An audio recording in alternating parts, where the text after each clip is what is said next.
Génesis 1.28, la frecuencia de la familia hispana. Mis amados hermanos, muy buenos días y bienvenidos al tiempo de estudio bíblico devocional. Su hermano pastor Roberto Alfaro les saluda y una cordial bienvenida para todos. Estamos en un tema apasionante e importante en el libro de Bamidbar, libro de números que hace referencia precisamente a números, es decir, al número de habitantes que se debían contar en un censo que había sido ordenado por el Padre Eterno a Moisés sobre las 12 tribus de Israel. Muy importante. Si usted toma detenidamente en casa, con calma, son lecturas que poco nos gusta hacer por demás. Y vamos al libro de Números y vemos cada uno de los versículos y capítulos, nos daremos cuenta de la importancia del relato en el que se enumeran e indican el número de personas según las familias y según la edad. Por ejemplo, de los hijos de José, verso 32. De los hijos de Efraín por su descendencia, por sus familias, según las casas de sus padres, conforme a la cuenta de los nombres de 20 años arriba, todos los que podían salir a la guerra. Los contados de la tribu de Efraín fueron 40,500. Y así sucesivamente, la lectura nos indica cada uno de ellos. Los componentes y jefes de cada una de las tribus. Verso 5 en el capítulo 2. Junto a él acamparán los de la tribu de Isaacar y el jefe de los hijos de Isaacar, Natanael, hijo de Sur. Observen la importancia de cada nombre. Esta lectura, repito, pareciera que en principio no es una lectura que nos apetezca mucho hacerla, pero es tan extraordinariamente importante, capítulo 3, porque cuando hablamos del censo y la salida del pueblo de Israel de Egipto, vimos el proceso del tabernáculo y ya en la jornada de ayer hablamos de la distribución de cada una de las 12 tribus, al norte, al sur, al este, al oeste, de tres tribus por cada sección del tabernáculo, más el cuerpo de levitas. En esto es importante que aprendamos algo, dígalo conmigo, orden. Todo el libro de Levítico, hablándonos del ordenamiento de los sacerdotes, de las funciones, indicándonos paso a paso qué se debía y qué no se debía hacer. Entonces, para todo el proceso que estamos desarrollando ahora en este censo, vemos la importancia del número y el orden y la distribución, ubicando justamente a cada quien en su respectivo lugar. Esto es muy importante, mis amados hermanos, porque después de que hablamos de todo lo que fue santidad, sacrificios, ofrendas, ayer mencionamos la importancia de los pendones, las banderas, los colores, los símbolos de cada una de las tribus, extraordinario. Ahora terminamos la jornada del Omer, celebramos inmediatamente el tiempo de la entrega de la Torá. Particularmente en la congregación lo que hicimos fue presentar en un desfile, si puedo usar esta expresión, en una presentación cada uno de los hombres de la congregación portando su respectivo pendón, indicando el nombre de la tribu y a su vez la representación de la expresión de cada grupo, el símbolo que representa, que da la identidad a cada uno de ellos. Extraordinario. Y esto tiene que ver, hermanos, con lo que es la función. Cada una de las tribus, cada uno de los jefes de las tribus, así como los sacerdotes en particular, cumplían adecuadamente y debidamente con una función determinada, de tal manera que ninguno podía ejercer una labor distinta a la labor que había sido absolutamente definida, destinada por el Padre Eterno. Y esto es interesante porque tiene que ver con una palabra muy común en nuestros días, que es la palabra usurpación. Es muy frecuente en lo que hoy en el siglo XXI conocemos como el celo ministerial. Ese celo ministerial tan popular, tan dañino por demás, que corroe el interior de los corazones en los ministros y particularmente en las congregaciones. Entonces, cuando en una ciudad tenemos varios grupos o varias congregaciones, empezamos a notar cómo las congregaciones se clasifican, estoy hablando siglo XXI, nuestros días, se clasifican por concilio o se clasifican por denominación o peor aún, observen que dije peor aún, se clasifican incluso por naciones. Conozco particularmente de un lugar donde las congregaciones son por nacionalidad. Iglesias de colombianos, iglesias de salvadoreños, iglesias de hondureños, iglesias de argentinos, iglesias de brasileños, iglesias de chilenos, etcétera. Dígalo conmigo, qué vergüenza. Pero hasta ese punto hemos llegado y este es precisamente el propósito del libro de Números. En el capítulo apenas iniciando Bamidbar, lo que nos está indicando es precisamente el orden y la función que cada tribu y levita debe cumplir. Por lo tanto, aquí el celo no existe desde el punto de vista de que yo voy a usurpar la labor que le corresponde a otro grupo en particular. Cada quien cumple con la función en orden asignada así a su respectivo punto. Ahora bien, en este proceso vamos a estar cerrando hoy el tema, el primer parashá de Bamidbar, y quise que cerráramos retomando un poco la historia que ya dimos comienzo en esta semana con los descendientes del sacerdote Aarón. Recuerden capítulo 3 de Números, verso 1, estos son los descendientes de Aarón y de Moisés en el día que Yahweh habló a Moisés en el monte Sinaí. Y estos son los nombres de los hijos de Aarón: Nabat el primogénito, Abiud, Eliezer e Itamar. Muy importantes estos nombres. Verso 5. Y Yahweh habló a Moisés diciendo: haz que se acerquen la tribu de Leví y hazla entrar delante del sacerdote Aarón para que sirvan. Observen que cada vez que se hace mención a un nombre o a una tribu en particular, a su vez indica la función que deben cumplir. Entonces, verso 10, y constituirás a Aarón y a sus hijos para que ejerzan sacerdocio. Y observen qué dice después de este punto y coma: y el extraño que se acerque morirá. Es decir, alguien que pretenda hacer la labor del sacerdote o de los levitas, que no es su labor asignada, que no tiene el nivel, la elevación, la posición correspondiente, según la familia asignada, dice la palabra, ciertamente morirá. Entonces habló en el verso 11 además Yahweh a Moisés diciendo: he aquí, yo he tomado a los levitas de entre los hijos de Israel en lugar de todos los primogénitos. Por favor, subraye el verso 11 porque es muy importante, tan importante que debemos encontrar este texto y evaluarlo posteriormente cuando aparece Yeshua y por qué su importancia como primogénito y por qué su importancia para lugares, para ubicar o para él ocupar esa posición de sacerdote. Aquí nos dice en el verso 12, he aquí, Yahweh, yo he tomado a los levitas de entre los hijos de Israel en lugar de todos los primogénitos nacidos entre los hijos de Israel. Serán pues míos los levitas, porque mío es todo primogénito, desde el día que yo hice morir a todos los primogénitos de la tierra de Egipto. Santifiqué para mí a todos los primogénitos en Israel, así de hombres como de animales, míos serán yo, Yahweh. Estos primogénitos habían sido separados por el Eterno desde Egipto. Recordemos ese punto cuando vimos el Éxodo, la parte de las 10 plagas y demás.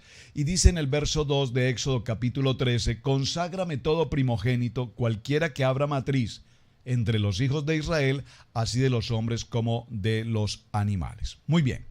Retornemos a Números capítulo 3 en el capítulo 14. Dice: habló Yahweh a Moisés en el desierto de Sinaí diciendo: cuenta a los hijos de Leví según las casas de sus padres, por sus familias contarás todos los varones de un mes arriba. Y Moisés los contó conforme a la palabra de Yahweh, como le fue ordenado. Los hijos de Leví fueron estos por sus nombres. Gerson, por favor, es nuestro tema hoy. Concéntrese aquí en el verso 17 de Números 3. Los hijos de Leví fueron estos por sus nombres. Atención, Gerson, Coat y Merari. Y los nombres de los hijos de Gerson por sus familias son Libri, Misei Y los hijos de Coat por sus familias son Amram, Izhar, Hebrón y Uziel. Y los hijos de Merari por sus familias, Mahli, Musi. Estas son las familias de Leví según las casas de sus padres. ¿Por qué quise mencionar estos nombres y este estudio inicial en detalle? Porque recordemos que las 12 tribus fueron repartidas al norte, al sur, al este y al oeste. Esto ya lo mencionamos ayer, lo podemos ver en un momento nuevamente. Pero a su vez los levitas, que son quienes están encargados del transporte del Mishkan, de todo el tabernáculo, ellos cumplen esa función y específicamente pueden acercarse a cada una de las partes de los utensilios del tabernáculo, poderlos traer consigo, poderlos movilizar, es decir, pasar por el proceso de desarme, de guardar, de custodiar y a su vez de llevar posteriormente al siguiente lugar a donde se debía instalar respectivamente el tabernáculo. Esa era su función: el cuidado, la guardia, la protección, la seguridad, la integridad de todos los elementos que conforman el tabernáculo. De tal manera que Gersón va a estar ubicado en la zona este, en la zona Is va a estar Moisés, Aarón y sus hijos.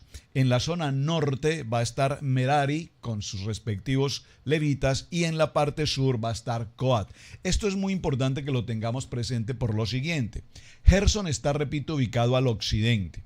A cargo de los hijos de Gersón en el tabernáculo de reunión estarán el tabernáculo, la tienda y la cubierta. Observe qué importante. Estoy en el verso 25 del libro de Bat Mimar número 3, capítulo 3, verso 25. Lo repito. A cargo de los hijos de Gersón al occidente, en el tabernáculo de reunión estarán el tabernáculo, la tienda y la cubierta, la cortina de la puerta del tabernáculo de reunión, las cortinas del atrio y la cortina de la puerta del atrio que está junto al tabernáculo, junto al altar, asimismo sus cuerdas para todo su servicio. Vean la labor y la función que ellos debían cumplir. Coat está ubicado al sur del tabernáculo y a cargo de ellos estará el arca, la mesa, el candelero, quien aquí es la traducción, la menorá, los altares, los utensilios del santuario que ministran y el velo con todo su servicio. Merari, al norte del tabernáculo, verso 36. A cargo de los hijos de Merari estará la custodia de las tablas del tabernáculo, sus barras, sus columnas, sus basas y todos los enseres con todo su servicio. Verso 37. Y las columnas alrededor del atrio, sus basas, sus estacas y sus cuerdas. Qué interesante. Esto no es que aquí nos vamos a mover, se va a mover el tabernáculo y cada quien agarre lo que pueda y empaquemos que nos vamos. No. Todo tenía, dígalo conmigo, repito, orden. Vimos la formación de las tribus de Israel a su entorno en cada uno de los puntos cardinales y dijimos ayer la importancia de un ejército y mencionamos la importancia de un ejército con disciplina. Dígalo conmigo, si nosotros somos el ejército del Dios Todopoderoso, si hay algo que tenemos que aprender como ejército de Yahweh es precisamente, dígalo conmigo, disciplina. Disciplina. Lastimosamente somos tan indisciplinados como impuntuales y otras cosas más. Pero cuando venimos al estudio de la palabra, al estudio de la Torá, al estudio de lo que vemos en estas enseñanzas, nos daremos cuenta cómo el Padre nos enseña precisamente santidad, nos enseña ofrenda, nos enseña sacrificio, nos enseña disciplina, nos enseña orden. Y aquí está determinado el orden y la disciplina en cada uno de los levitas. Muy bien. Ahora vamos a Moisés y Aarón e hijos en la entrada del tabernáculo. Verso 38. Los que acamparán delante del tabernáculo al oriente, delante del tabernáculo de reunión al este, serán Moisés y Aarón y sus hijos, teniendo la guardia del santuario en lugar de los hijos de Israel, y el extraño que se acercare morirá. Muy bien. Observen que no solamente del verso 25 al 38 nos indica las labores las funciones que debían cumplir, sino que a partir del verso 40 ahora nos habla del conteo de los primogénitos. Verso 40, y Yahweh dijo a Moshe, cuenta todos los primogénitos varones de los hijos de Israel de un mes arriba y cuéntalos por sus nombres. 41. Y tomarás a los levitas para mí en lugar de todos los primogénitos de los hijos de Israel y los animales de los levitas en lugar de todos los primogénitos de los animales de Israel. ¿Quién lo dice? Yo, Yahweh, lo dice.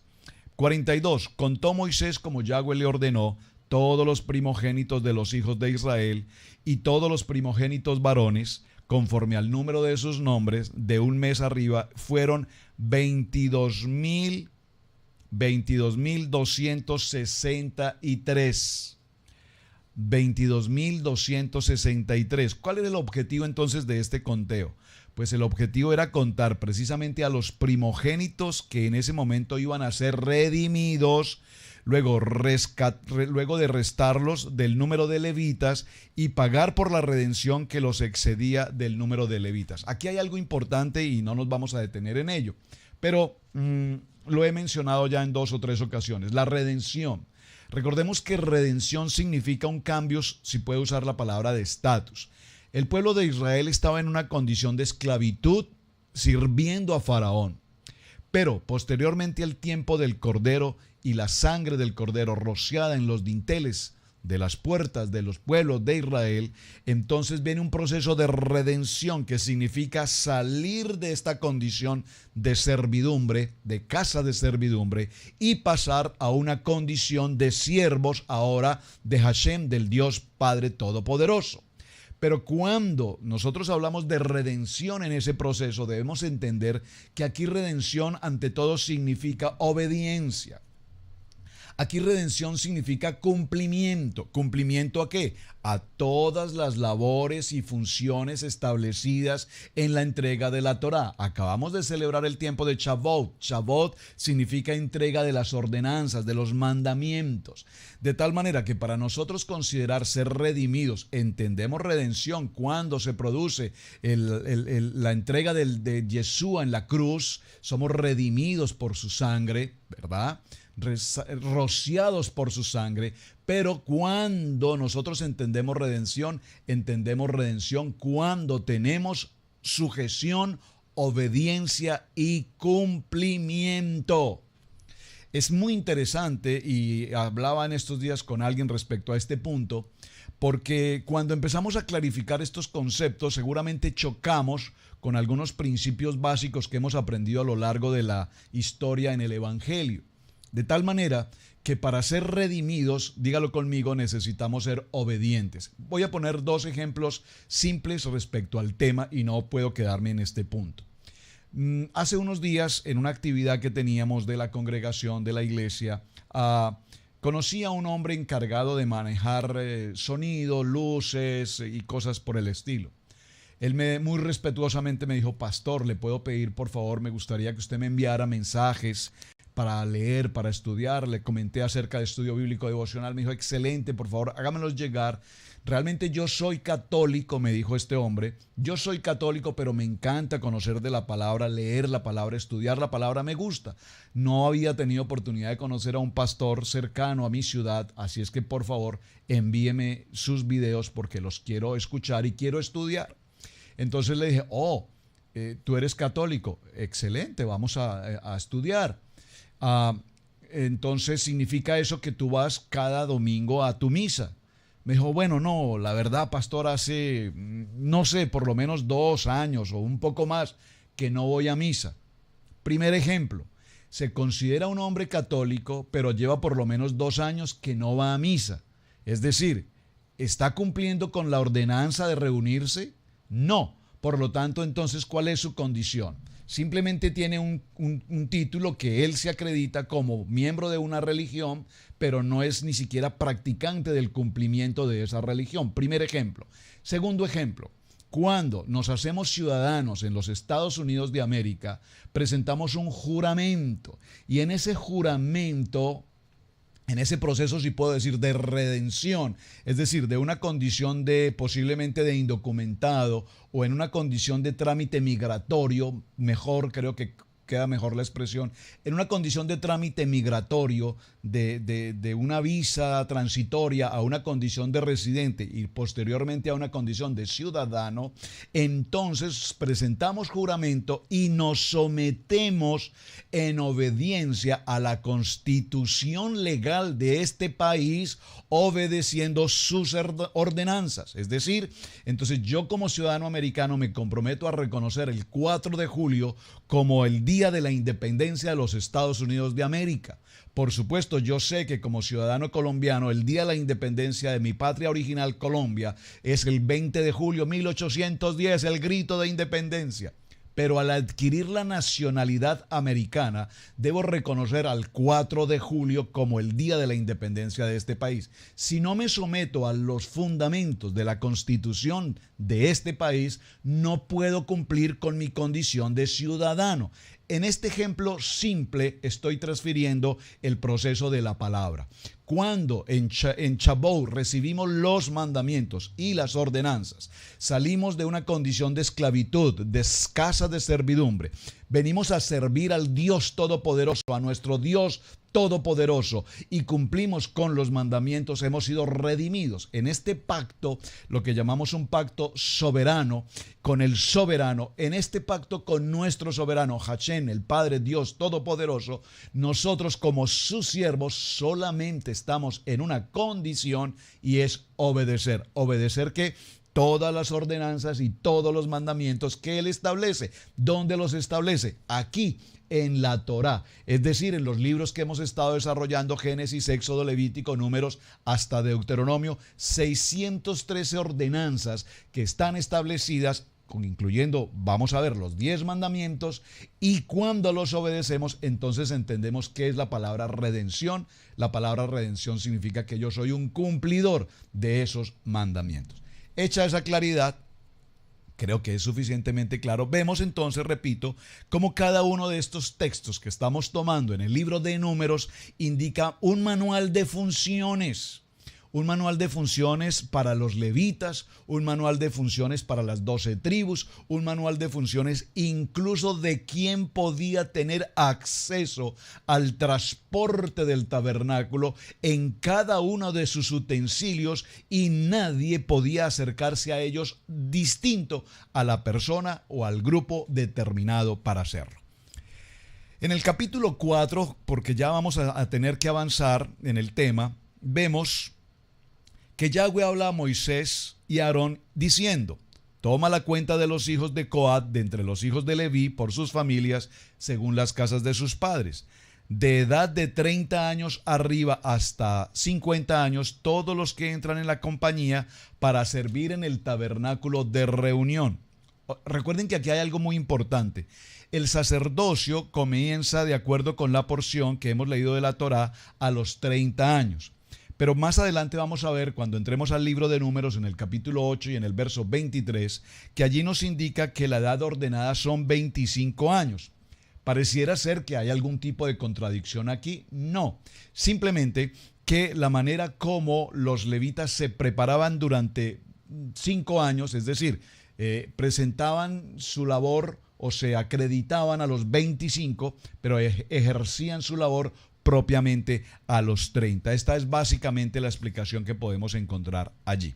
Ahora bien, el oficio de los hijos de Coat en el tabernáculo de reunión en el lugar santísimo será este. Libro de Números capítulo 4 verso 4, y nos indica puntualmente cuál es su función. Cuando haya de mudarse el campamento, vendrán Aarón y sus hijos y desarmarán el velo de la tienda y cubrirán con él el arca de testimonio. Qué interesante esto. Esto es apasionante, hermanos. Esto no es que cada quien vamos de mudanza, muchachos, cada quien agarre lo que pueda, organicémonos. No, no funciona así.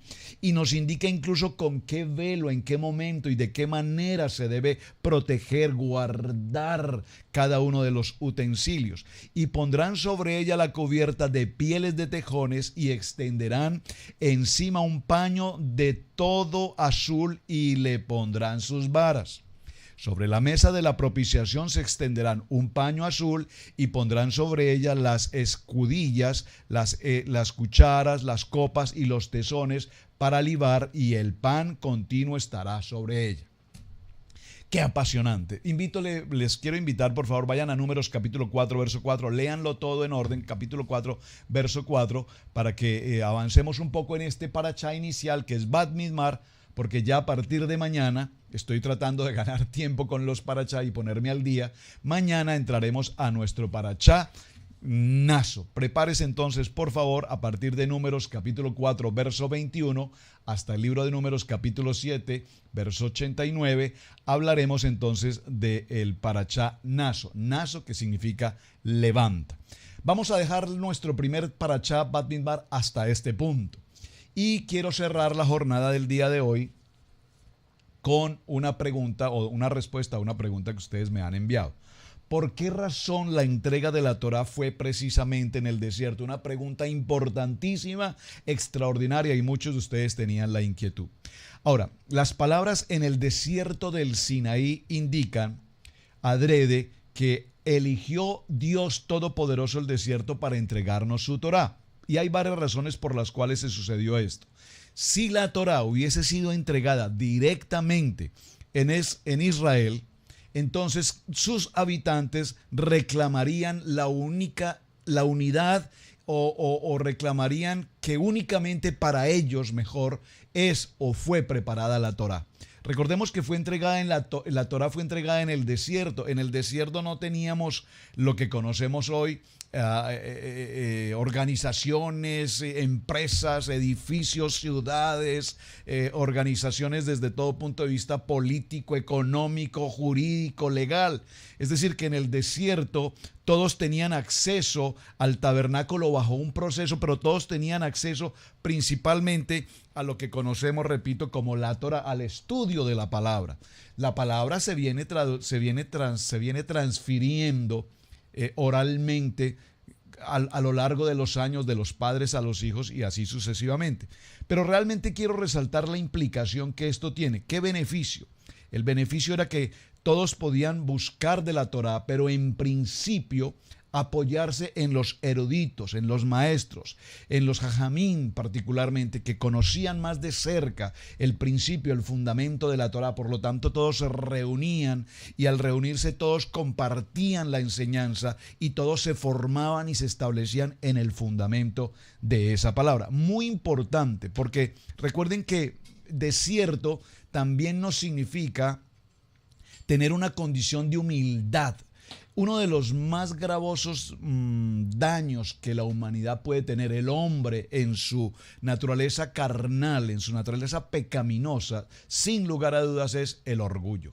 Somos orgullosos en tantas cosas. Nos sentimos orgullosos de nuestra patria, nos sentimos orgullosos de nuestro ministerio, nos sentimos orgullosos del idioma, nos sentimos orgullosos de nuestro dinero, nos sentimos orgullosos de mí mismo, nos sentimos de cada uno de nosotros, nos sentimos orgullosos. Pero en todo este proceso, la Torá tiene un principio y tiene un fundamento, y es humildad. Dígalo conmigo, humildad.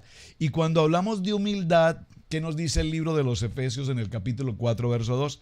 Siempre humildes y amables, pacientes, tolerantes los unos con los otros en amor. Si algo nos enseñó Jesús a lo largo de todo su caminar, fue humildad. Nada hagan por egoísmo o vanidad, más bien con humildad consideren a los demás como superiores a unos mismos. Con el orgullo viene el oprobio, con la humildad viene la sabiduría. Libro de Proverbios, capítulo 11, verso 2. Dice la palabra: vivan con armonía los unos con los otros. No sean arrogantes, sino háganse solidarios con los humildes. No se crean los únicos que saben. Wow, ¿alguien puede decir un amén? Romanos capítulo 12, verso 16. Humíllense delante del Señor y Él los exaltará. Libro de Santiago capítulo 4, verso 10. Bueno, y aquí busqué algunos textos bíblicos y hay muchos que nos hablan precisamente de humildad. Por lo tanto, ¿por qué fue tan importante que la entrega de la Torá se llevase a cabo en el desierto?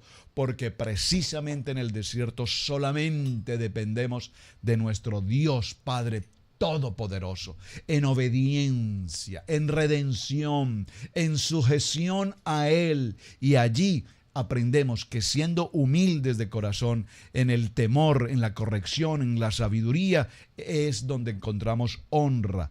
Por lo tanto, voy a cerrar con este texto. El que recibe en mi nombre a este niño, les dijo, me recibe a mí. Y el que me recibe a mí, recibe al que me envió. Y el que es más insignificante entre todos ustedes, ese será el más importante. Lucas capítulo 9, verso 48. Así es que cerrando esta primera historia de Bat Midbar, cerremos indicando orden, disciplina, humildad, obediencia, redención y la Torá. Mis amados hermanos, su hermano Pastor Roberto Alfaro les saluda. Muchísimas gracias por acompañarnos. Gracias por enviarme sus mensajes. La verdad, me tomo el tiempo para leerlos cada uno de ellos. Procuro darle respuestas a algunas de las preguntas. Y también muchísimas gracias por compartir este video. Este es el tiempo de estudio bíblico devocional. Recuerden ir a nuestro canal Radio Génesis 128 en YouTube. Y allí están todos los demás videos anteriores. Puede por favor visitarnos y allí están disponibles. Muy buen día, Shalom. Bendiciones.